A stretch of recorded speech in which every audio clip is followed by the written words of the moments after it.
And because what I said is, I said, "Doctor, you're talking like I have Tourette's." And he looked at me and goes, "You do? How do you not know this?" And that's when it kind of just took over. And I realized I wasn't crying for my life. I have a great life. I was crying for that little boy, for all the hardship validated and the pain, and just felt like a freak his whole life. And so when I was, after that, he looked at me and he goes, "Rich," I go, "Richard, Tourette's is a gift."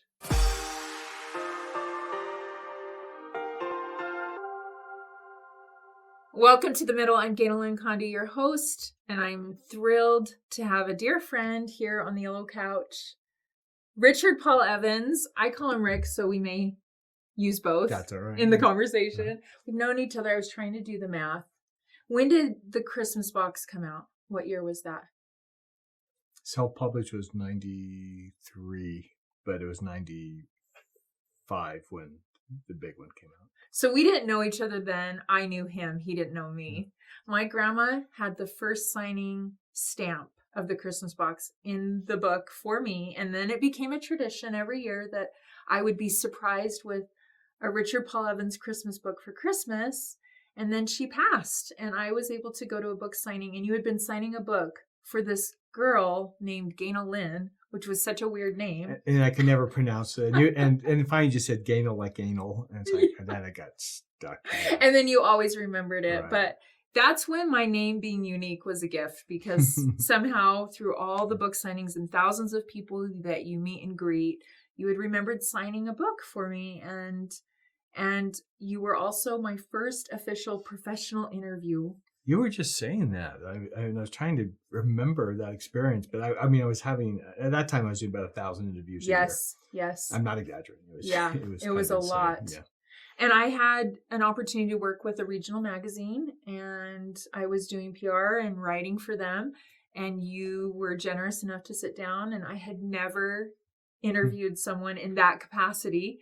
And I still have the little voice recording of that conversation. And you were so generous and so kind. And I was so nervous because I just had admired your work and your heart, because your heart comes in your work. It's on the pages. And so I felt like I had a sense of your generosity. But sometimes when you meet someone in person, they're not exactly. And we've become friends, and you are exactly, even more so. And so I'm so grateful to have you here to have this conversation. It's a great way to kick off the Christmas season, because you are the King of Christmas. And that's an official title, isn't it? The New York Times called me the King of Christmas fictions. Right. Yeah. So if the New York Times says it, who am I to argue with the New York Times? Some of our viewers may not know you from your Christmas collections. They know you from Michael Vey, which is also a tender and sweet backstory. We both have sons that are similar in age. And Michael Vey came into our lives when my son Cameron needed it. And your son was struggling at the time.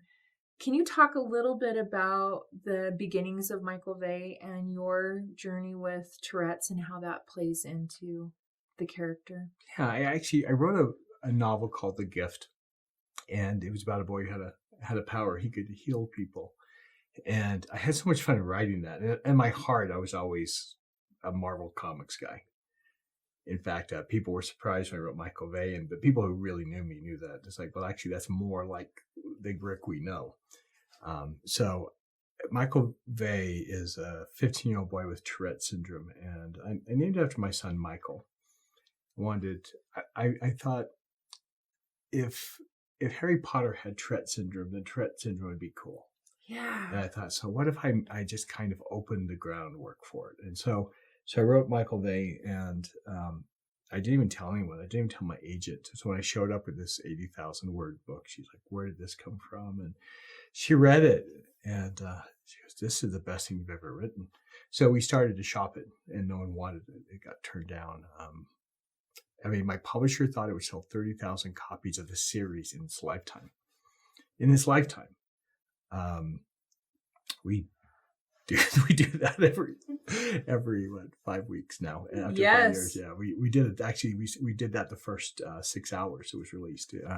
How many books in the Michael Vey series? There's 7 books, and we sold 3 million copies.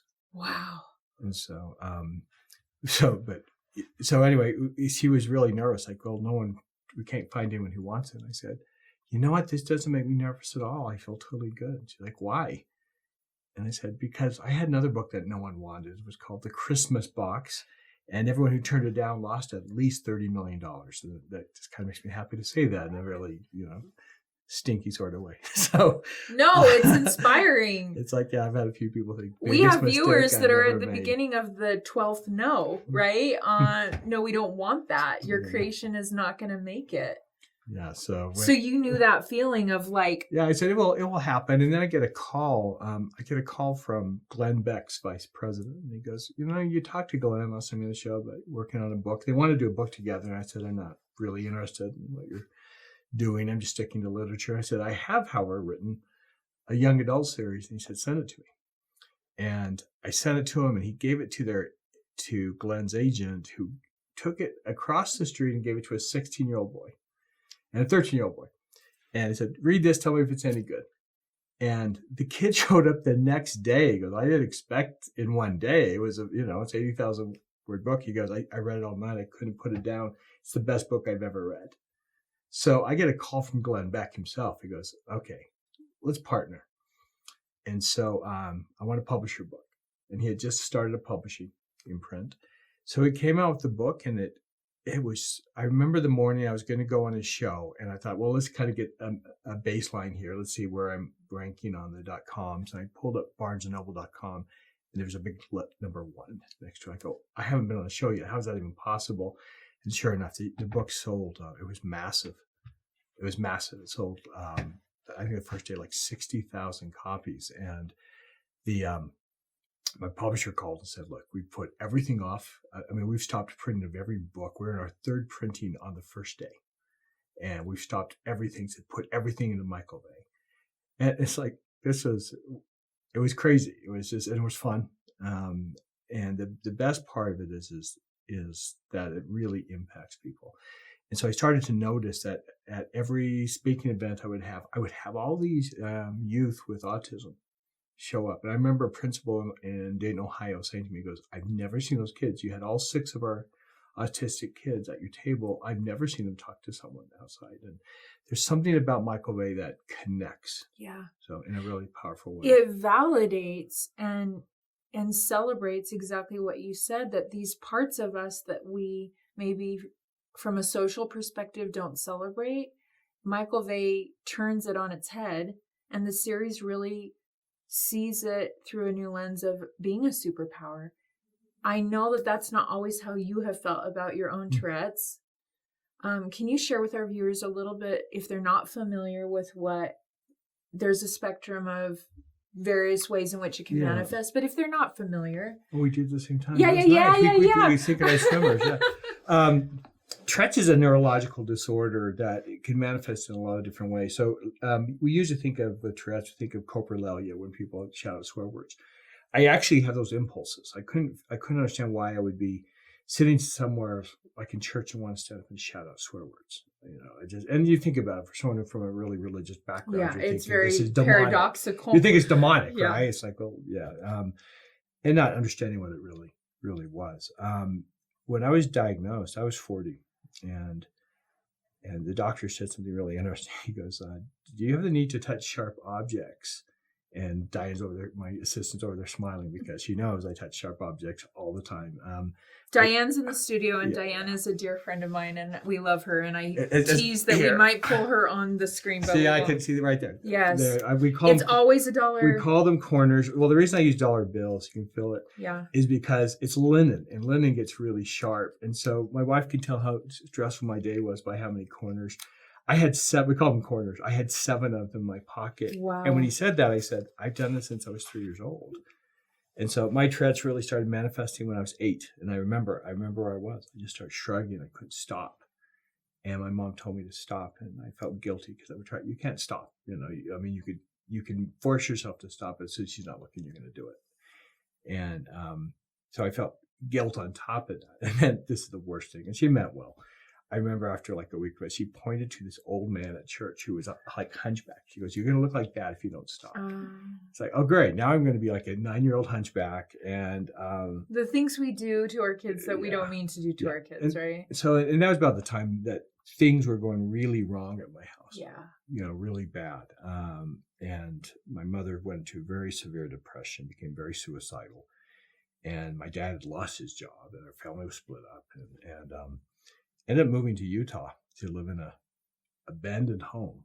It was rat filled. That's why there's rats in Michael Vey, because I would sit there at night and hear the rats running. And I'm talking like it sounded like a horse race. I mean, they were all over, hundreds, you know, it was, or at least dozens. It sounded like hundreds, but I just remember moving, and we lived in an inner city neighborhood. We were very poor, and 10 of us in a 3-bedroom house, and it was a really bad time. It was, I remember a Hells Angels group showed up, a whole motorcycle gang, and made camp in the lot next to our house. We were kind of back, and my sister decided she wanted to leave with them. She leaves. Did you put that ever in any of your books? I did. So she just walks out. It's like I was always afraid the police were going to arrest my dad because I knew we weren't paying bills, and I was a very lot of fear. Anxious child. So did that bring on? So it brings a lot of ticking, and so I'd make vocal sound, vocal noises. I do a lot of gulping, things that Michael Vey does in the book. But I just remember being surrounded by all the kids once on a bus, and someone called me a freak, and then being surrounded by the kids because they wanted to see what I would do next. And I just desperately wanted to go back to California. I just thought this is an awful place. Well, it was an inner city place, you know. I was in fights every month, you know. It was just like you were in a survival. bad place for a little kid. But you weren't diagnosed until 40. No, until I was 40, and I just thought I knew something was wrong with me. You know, I thought it was just weird. And so when the doctor diagnosed me, he goes, I actually, something really profound happened. I actually started to cry. I sat there and all of a sudden, it's just like, it was not something I could stop. I just started, it was like this repression. I just started like sobbing. Because you were validated, and I'm thinking, what are you doing? What's going on? It's like, what are you doing? You're 40 years old and you're crying. And because what I said is, I said, "Doctor, you're talking like I have Tourette's." And he looked at me and goes, "You do? How do you not know this?" And that's when it kind of just took over. And I realized I wasn't crying for my life. I have a great life. I was crying for that little boy, you know, for all the hardship feel validated and the supported. pain, and just felt like a freak his whole life. And so when I was, after that, he looked at me and he goes, "Rich," I go, "Richard, Tourette's is a gift." And I go, "What? You don't want to be on this guy's Christmas list. It's like, this is a gift." He goes, "No." He goes, "Do you know why I'm here today?" I said, "Well, that's a weird question. I made an appointment." He goes, "I don't take patients." He goes, "I'm one of the top Tourette's research specialists in the country. A colleague told me that they suspected you had Tourette's, and I volunteered to see you because I wanted to thank you. I wanted to give back to you after what you did for me." And I said, "What did I do for you? I've never met you." He said, "More than you can imagine." He said, "We lost our only child." And I began to fear, because of how severe the depression and grieving was in my wife, that I was going to lose her too, that she would take her life. And then one day she was like over it. She smiled at me, and I thought, "What happened?" She goes, "I just read this book called The Christmas Box, and I know I'm going to see my child again." And he said, you saved her." And he said, "You know what, Richard?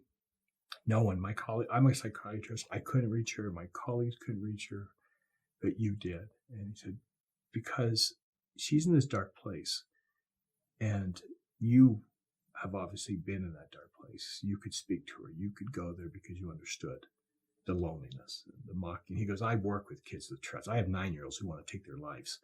And he goes, "I understand the loneliness and the pain." And he goes, "You're not Richard Paul Evans in spite of Tourette's. You're Richard Paul Evans because of your Tourette's. The Tourette's made you who you are." And I think about that. What a gift. And then I started to have these really cool experiences. Like, I'm at a Comic-Con, and this young woman comes up. She goes, "Mr. Evans, may I hug you?" I go, "Sure." He hugs me, and she goes, "I love you." And I go, Why do you love me?" She goes, "I have Tourette's syndrome like you do." She said, "The kids used to tease me all the time. Why would you tease someone with a disability? She goes, I don't get it. Why do you tease someone? It's bad enough having it. Why would you make fun of people for having something they can't help? And I said, I don't know, honey. And she goes, but they don't tease me anymore because they're all Michael Vey fans. Michael Vey is the most popular book in our school, and they think it would be disrespectful to Michael, I think, which is kind of great. And she goes, anyway, they think it's kind of cool now. And she goes, you just made my life better. And I just said, you're not your Tourette's, and I'm so happy. And I love you too.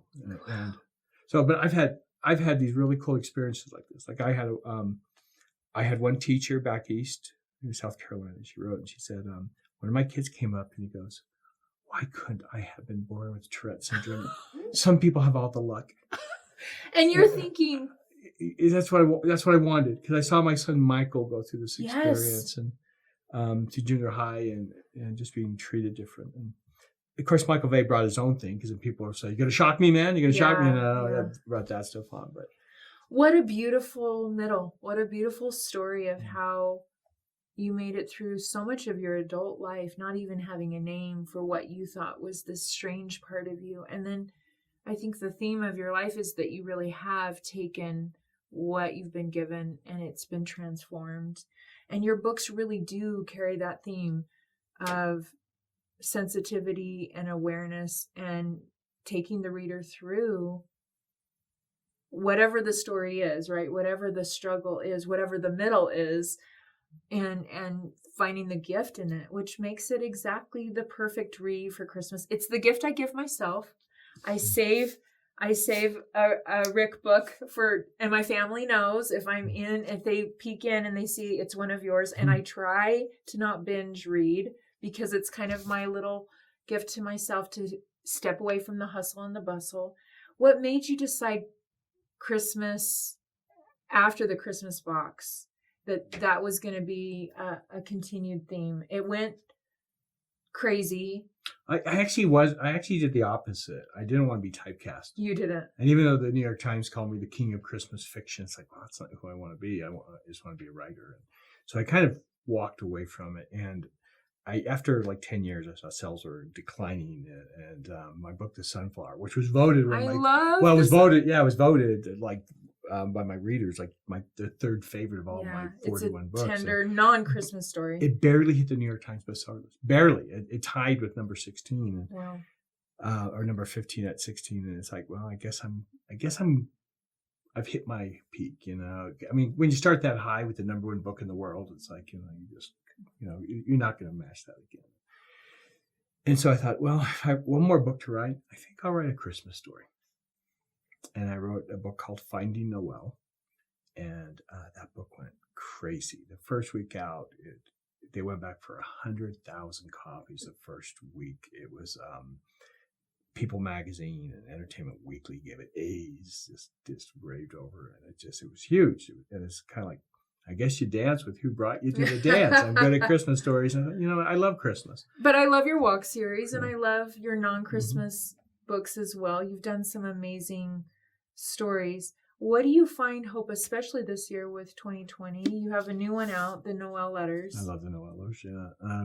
What helps you get into that? Because it has to be created way before the Christmas season begins. Well, it's not. It's not fun. Okay, just good. So, this is why you tune into the middle, to get the backstory. Yeah, no, it's kind of miserable. In fact, I was my daughter just released a book. My daughter's a New York Times bestselling author too. She's just signed a 3 movie deal. She's doing great. But I was on a show with I was watching her on a show with 2 other authors, and it's like, it's miserable.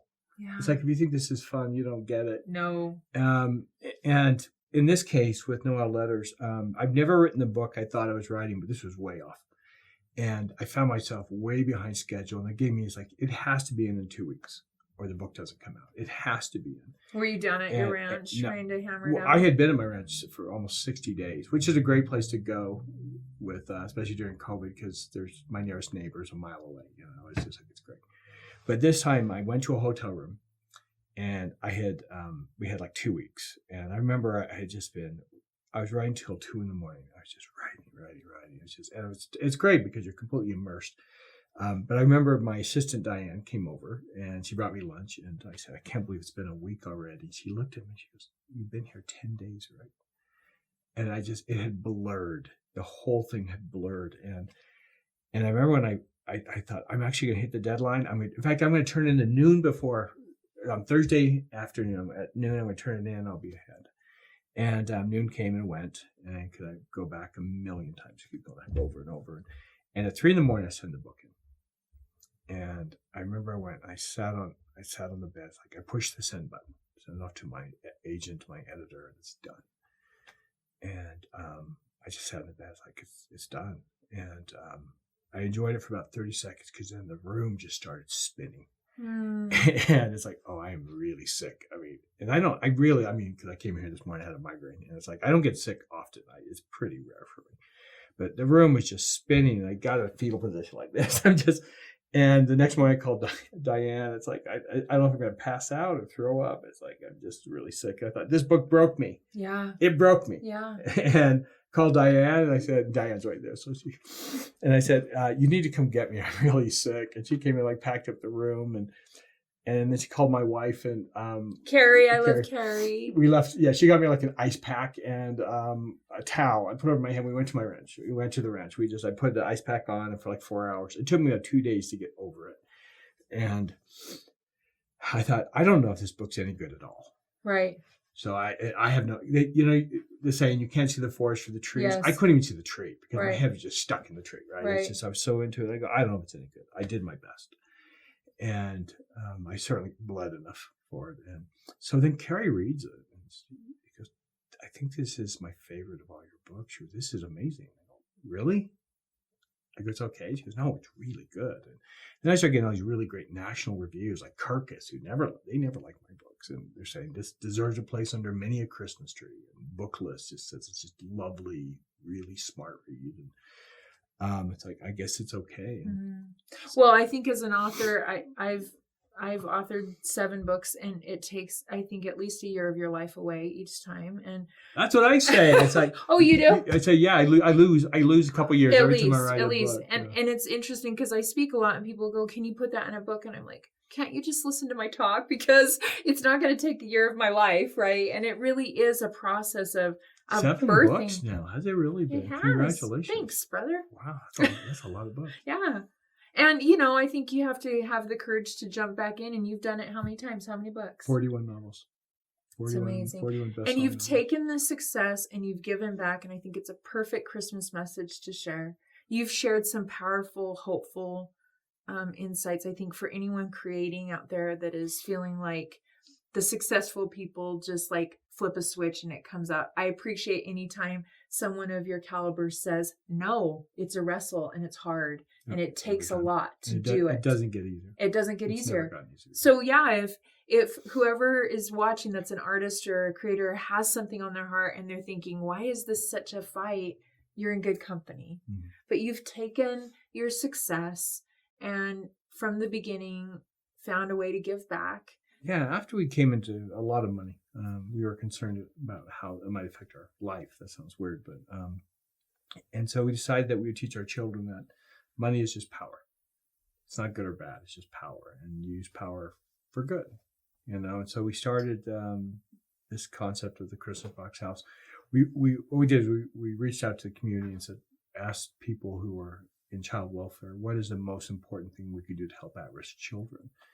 And we learned quickly that these people didn't like each other. They didn't work. There was a lot of competition in the field. They weren't working together. And when we brought them into a room together, they wouldn't sit next to each other. And we came up with the Christmas Box House idea. And it took 4 miserable years to get it launched. I hated every day of it. Just about bankrupted us. We kept putting money in. Then we started taking loans. And it's like, Carrie's like, this is going to bankrupt us. It's like, it might. And you stuck with it. People weren't donating. And we're getting like $10 donations for a $2 million facility plus the staff. And we did it. We survived. And now we've helped, I have this cool little flyer. We've helped more than 125,000 children. That would fill Madison Square Garden 6 times. more than 6 times. And you take children that are put into the system because they're either pulled out of their homes. They're subject to abuse or trafficking. There's a lot of talk about trafficking. We've been helping traffic children for more than 20 years. So, no, it's pretty intense. And that's how we have so many children. We can fill all the stadiums in Utah. Wow. With a number of kids. But it's more than that. It's about giving them a life. And I was at a book signing last year or 2 years ago. And this, this happy young mother comes here with her kids, and she just looked great. The kids were well behaved, and it was a Michael Vey signing. And she said, after we signed the book, she goes, "By the way, I'm a Christmas box house kid." What? And I thought, yes, it's like, you know what? This is the whole point, to restore kids to a real happy, hopeful life. And it's like, look at you. Yeah, it's like, and she was so grateful. And anyway, I've just stepped right back in the Christmas box house this last year. After those first 4 years, it really burned me out. Besides trying to be a writer, to work full time, which is what it took. And it's like, it was the most expensive volunteer job ever, because it took all my money, all our money. And so I took a break for a few years. We had a competent staff that ran it. But now at this time of my life, we've stepped back in, and it's just exploded. And people are coming from all around the world and asking me to help with them with trafficking. We're getting involved in some really cool initiatives. And because we are very efficient, 88.1% of the money goes directly to helping. That's a lot. That's a high percentage. That's a low overhead. Yeah, right? Especially if you think of trying to run the complexity of our staff on all the needs. Yeah, on just a little over 15%. That's really great. Yeah, and I'm really proud of it. I'm proud of that number. Well, and I can't help but think, as you were talking, Rick, that the creation and the sacrifice and the effort to make the Christmas box house what it is has to come from a place of that child within you that maybe didn't have those services and support. And so you really have worked at creation from an authentic place, whether it's Tourette's and Michael Vey, whether it's the Christmas box house. I think it's such a beautiful example and testament of what we can do with our pain. If we allow it, it can either shut us down and harden us, or it can open us up. And a great example, we just hired a new executive director, and I'm just really excited. She was actually my assistant back when you did the interview with me, way back when. Her name is Celeste, and she went through the system. She was a foster kid. She was actually sexually abused through the system, which she talks about. Which is a common story. She's been through so many hardships, and she's become so resilient. And so she helped me found the Christmas box house. And then she went off and worked in corporate America. She was named Utah Marketing Woman of the Year. She's done really great things. And now it's come full circle. And she's come back, and it's so much fun working with her, because she's restored that joy, but also that passion, because this was her. Yeah. So she called me yesterday and said she talked to one of our alumni, and she goes, "What the Christmas box house did for her." She goes, "I couldn't stop crying, because here was a young woman who reminded me of myself, but I didn't have the Christmas box house, and she did, to see how that intervened and put her in the right place." It was beautiful. I love you sharing. I can talk with you for hours, which I'm glad we have a friendship. So we'll just keep talking the rest of our lives. How about that? That's great. I ask my guests on the middle what their manna is, and you've made it through some pretty big middles in your life, and you continue to keep a soft heart and give back. But what if you were to say one thing? It can be serious. It can be fun. We've had every answer. Well, I was going to say, really, anyone who knows me knows it's 5-hour energy, actually. Right. I live on this stuff. I could be a commercial for 5 hour. If you're watching 5 hour. But, just that part of me that is, I'm a very hopeful person, even in really hard times. For whatever reason, I've been blessed with a really strong love for God. It's a real part of my life. I know that I don't care if you believe it or not, but it's like, just believe that I believe it. I just have this sense of all the time that I like him. Yeah. And I don't know how to explain that. It's the only thing I can say that has continued to drive me. It's like, okay, I'll put up with this. And He's your boss and my boss. Yeah. Well, good. I mean, one time during the Christmas box, it was things were going so bad. I walk into a board meeting, and I said, my dad raised. He was on the board, and he said, "I'd like to make a motion." I was like, "All right, go ahead." And he's like, "Make a motion that we shut down the Christmas box house." I go, "What?" I go, "Yeah, this is bankrupting my son. This is what we got into." And I looked around, and it's like, "Have you been talking about this?" It's like, and the board's like, "Yeah, we need to shut this down. We felt it." And I'm looking at him. It's like part of me was relieved. It's like I really want to quit. And I go, "Just a minute." And I walk out, and I go into a utility closet. Right, it's the only place that was private because my office had like glass. So I go back and kneel down next to a water heater, and I said, "God, can I be done, please?" I go, "I can accept it." I fell, "Can I be done?" And it was very distinct. The answer came. It wasn't a loud voice. It was a voice in my head, but it was very clear. It says, "If you fell, no one will ever succeed." Wow. And I thought, damn. So I walked back in, and I sat there, and I said, "You guys can quit, but I'm not quitting." Because my boss just said, "Yeah." I said, I can't quit. No. And at the time, the man who was acting as director, and he had been the head of primary residential treatment center. He was basically the number one guy in child welfare in the state of Utah. And he goes, "Rick, you've already lost the game. You just don't know it. You don't know what you don't know. You can't succeed. The ship is sinking." And I just looked at him. I said, "Well, then I guess I'm going down with it, aren't I?" Wow. And he just looked at me like, "You're an idiot." He's like, and I said, "You're all free to resign. Okay, I will do it without you." And they looked around. They said, "Okay, let's get going."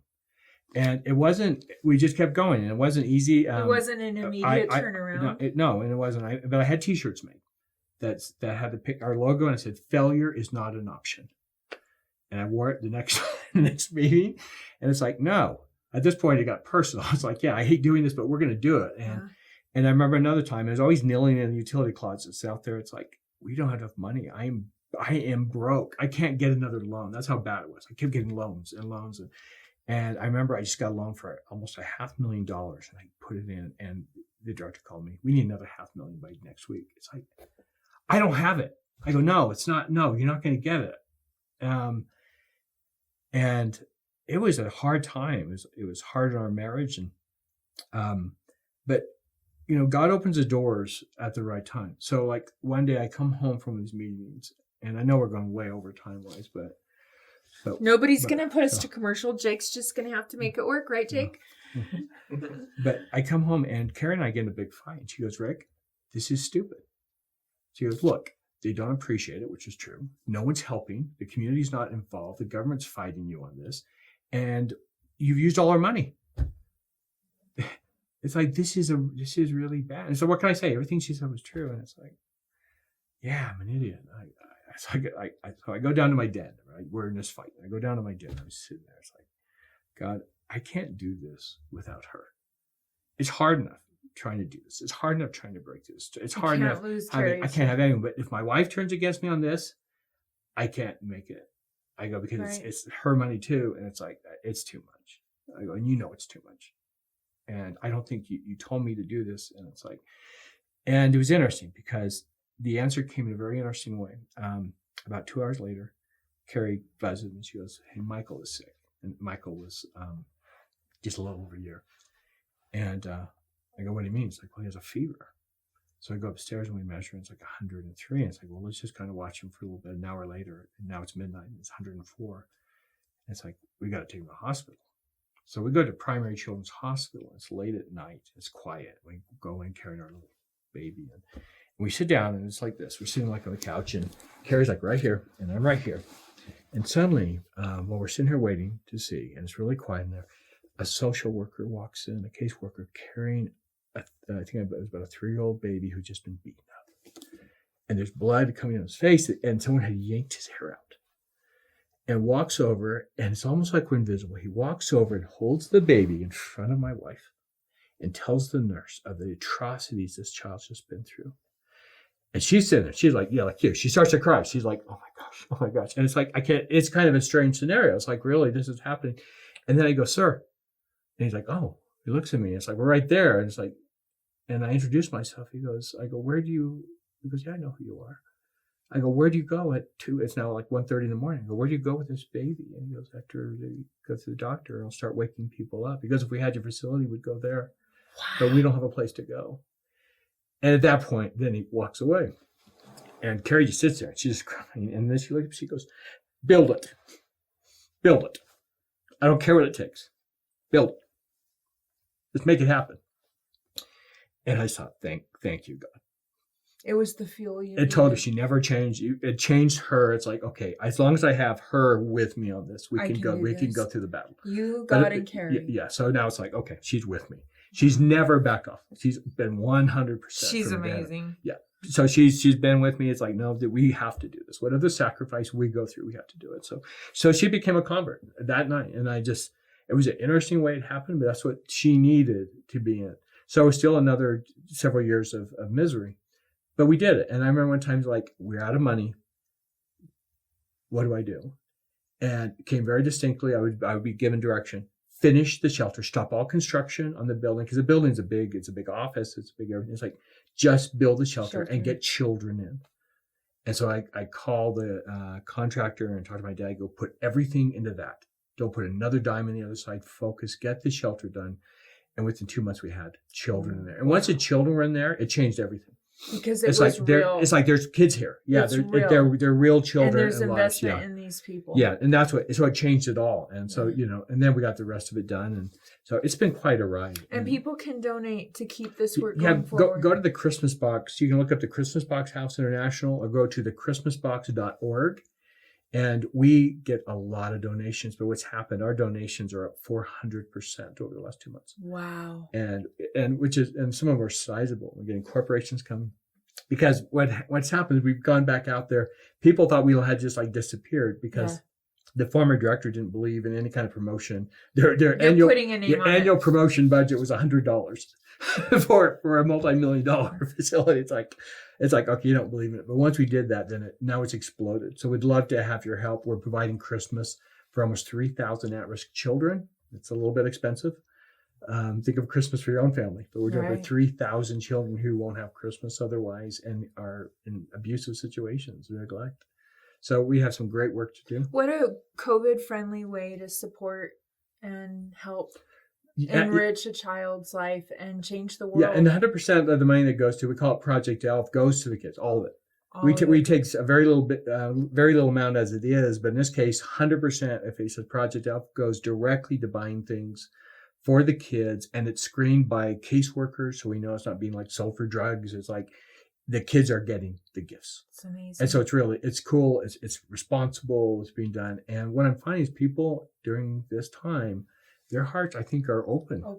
I think they're really open. We're all assessing what matters the most. And I love you sharing your reliance on God and your willingness to work for Him and write for Him if you want. How can people find this? It's everywhere. It's everywhere. It's a New York Times bestseller. I talked to a producer. Actually, he put an Amazon review on yesterday. He loves it and wants to produce it into a movie. Yeah, you have a number of your books and movies. I do. I'm having the guy who wrote Pretty Woman is now writing Noelle Street. And that was a book just for this one. And I have my first feature film.